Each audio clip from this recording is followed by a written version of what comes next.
You've probably heard the way people talk about your generation. Too sensitive, too soft, too online, too easily offended, too much of everything. I want to tell you something today, and I need you to actually let it land. I don't think you're too soft. I think you are the result of something that took generations to build. And I think you are, without exaggeration, the most important generation there has ever been. Today isn't about getting through a hard day. It's about what your generation is actually here to do. Hello, brave friend, and welcome to the listening place. Before we get started, I would like to introduce you to the star of our show and my co-host, this absolutely beautiful blonde, Miss Zelda Fitzgerald. She is my now 3-year-old emotional support animal. She just had a birthday where she was spoiled rotten with cupcakes and bacon and cheese ice cream to celebrate. She is getting so big and more adorable every day, and I hope she brings a smile to your face while you're visiting with us today. I am sure that you've heard the term cycle breaking. Cycle breaking is when people within one generation make it a very purposeful effort to look back on how things were when they were growing up and wanting to change it for the better, for themselves, for their children, even their grandchildren. It's hard to see this sometimes because there's often a much older generation who has a hard time letting go of their place in the world and their power. Hence the reason why it feels so hard right now. However, patience is the key, and we will see the evidence of cycle breaking sooner than we think. When your generation is being called too sensitive, it's actually the evidence of this cycle breaking. Intergenerational patterns have found that parenting and emotional patterns can be and are very often consciously and thoughtfully interrupted between generations. This cycle breaking is now one of the top priorities that many parents name for how they want to raise the next generation, more than almost any other parenting philosophy or trend that's been tracked. There's this really incredible and fascinating science of epigenetics that shows that this isn't just the mindset. The way one generation is raised changes what gets passed down to the next through actual genetic code. Empathy, in other words, is not softness. It's the output of a very deliberate, very hard change into the next generation to help change the world. When someone calls your generation too sensitive, what they're actually describing without realizing it is the result of the cycle breaking. Somewhere back there, back in the past, or many someone's, decided that what got handed to them was not going to get handed down in the same way. You are the result of what that decision looks like when it finally arrives. We've all heard of generational trailblazers like Rosa Parks refusing to give up her seat, Martin Luther King Jr. widely teaching civil rights, Malala Yousafzai, who survived being shot for advocating for girls' education, or Greta Thunberg, who relentlessly fights for climate change and social issues with a force to be reckoned with.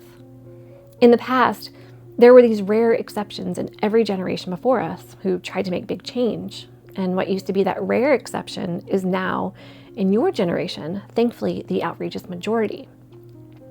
Your generation consistently uses the phrase radical empathy to describe its defining trait, which would be a strong majority of who give support for gender equity and LGBTQ+ rights, higher rates of personally knowing someone who faces discrimination, and seeing the importance of addressing mental health. Every generation before you, for hundreds of years, had people who believed these same things: kind, fair, open-minded people. But they were the exception, and sometimes scattered and out of step with their own era, seemingly living in a different time, but encouraging change in others. What's different now is the vaster scale. Once upon a time, those ideas were rare, and thankfully now it's common enough to be normal. Now there's an outrageous number of you who believe the exact same thing. That's not a small shift. That is the exception becoming the rule. It's not a secret that the world is burning, and it can be a very hard reality to face. But I want you to think of the phoenix, the mythical bird who bursts into flames at the end of its life, only to be reborn in the ashes. That is how I see you and what your generation is going to do. With that idea in mind, I want you to realize that wanting the world to stop burning isn't doom. It's the first requirement for rebuilding it into something better. Your generation's views about our society shows very specifically different things from past ones. Your age group has a high skepticism toward existing institutions, but positively, you are paired with strong engagement at your community level. Frustration isn't apathy or meaning lack of emotion. It's not, I don't care. It's, I don't trust old system, so I am going to build it differently.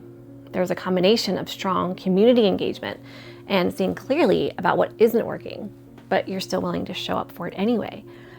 Learning about it, learning what is good and what is not, and taking the stand to prepare, to build something. You're not giving up on the world. You're paying attention so that you can make change. If you look around at the world and feel like it's on fire, I don't want you to see that as despair. Wanting the fire to stop is the first requirement for building something better from the ashes. You're not checked out. You're just done pretending the old way was working. Every generation that comes before the next looks down with skepticism, saying that the generation after them are not as strong as they once were because they didn't live through what they did. Today, your generation in no short terms has been called soft. And here's the thing, your softness, which I will call empathy, is your greatest strength and not your embarrassment. Empathy across past generations suggests that your generation's heightened empathy is linked to growing up with more awareness of instability, economic uncertainty, school violence, which rather than hardening people has been shown to actually deepen empathy and global awareness instead. That's not a coincidence. Empathy forged by awareness of hard things is not fragility or softness. It's a skill built under real conditions. You don't have to defend your empathy to anyone. Next time someone calls it weakness, you don't need to argue. You can just quietly know they are describing your greatest strength, like it's a flaw, and let that be their mistake, not your identity crisis. Many of us don't notice strong, significant change while it's happening, but look back on it to realize the importance of the moments that we live through. You get to actually notice what's already normal for you and name it out loud. So look at what you and your friends already agree on without even discussing it. That people deserve respect regardless of who they are. That kindness matters more than being right. That used to be rare. Now it's just Tuesday for you. Say that out loud sometimes. You're allowed to notice that you're living through a significant shift in the world. Something you can do or continue to do is to choose community level action over waiting on the world's institutions to change that you don't trust yet. Your generation shows a very clear pattern, and that is that over half of you have participated in rallies or community actions for causes that you care about. And your generation consistently prefers community-based civic activity over top-down political engagement. That's not a lesser form of impact. It's quite different and is far long-lasting. Change at the community level grows upon itself and doesn't wait for permission for these systems to give it permission to work. You don't have to wait for some great institution to fix things before you start. Start where you actually have reach. Your friend group, your school, your neighborhood. It's not a smaller version of change. That's usually where real change starts. Cycle breaking on an intergenerational level of trauma and healing doesn't just change one household. It has been shown time and again that it changes the baseline that the next generation gets to start from. Every generation that purposely interrupts harmful patterns is not just protecting itself, but really laying the groundwork for everyone who comes after them. It's slow and often feels invisible, but it's exactly the kind of work that doesn't need to be seen to be real, because it will be felt. People my age, your parents' age, we're watching you lay a foundation for the next generation who will get to just stand on it without ever having to fight for it the way that you did. That's not a small thing. That's generational work that you are responsible for. Every generation before yours had people who believed in the power of intergenerational healing. Your generation, is the first one where it's the majority and not the minority of people who believe it. Historically, movements for civil rights, gender equality, human dignity were carried by determined minorities who were often ahead of the culture around them. But generational research shows that right now, it is different in the scale that's never been seen before, but not necessarily in the values. Values that once needed a movement to defend them are for your generation, closer to a starting assumption. The shift from movement in the past from minority to majority is one of the most significant markers of social change a single generation can produce. Every generation before yours had the good ones, the fair ones, the ones who saw everyone as equally worthy. They were just always the exception. You're the first generation where that's not the exception anymore. That's not a coincidence of timing, it's history moving forward. And I am very excited to watch this happen. And I want to say this to you plainly. If you ever feel like trying this much is naive, like the world is too far down for kindness to actually fix anything, I need you to hear me. It has never once been the cruel and horrible people who change the world. Not once. It has always been the ones who refuse to stop being kind, even when it would have been easier not to. You are not naive for believing this world can be rebuilt. You're early, that's all.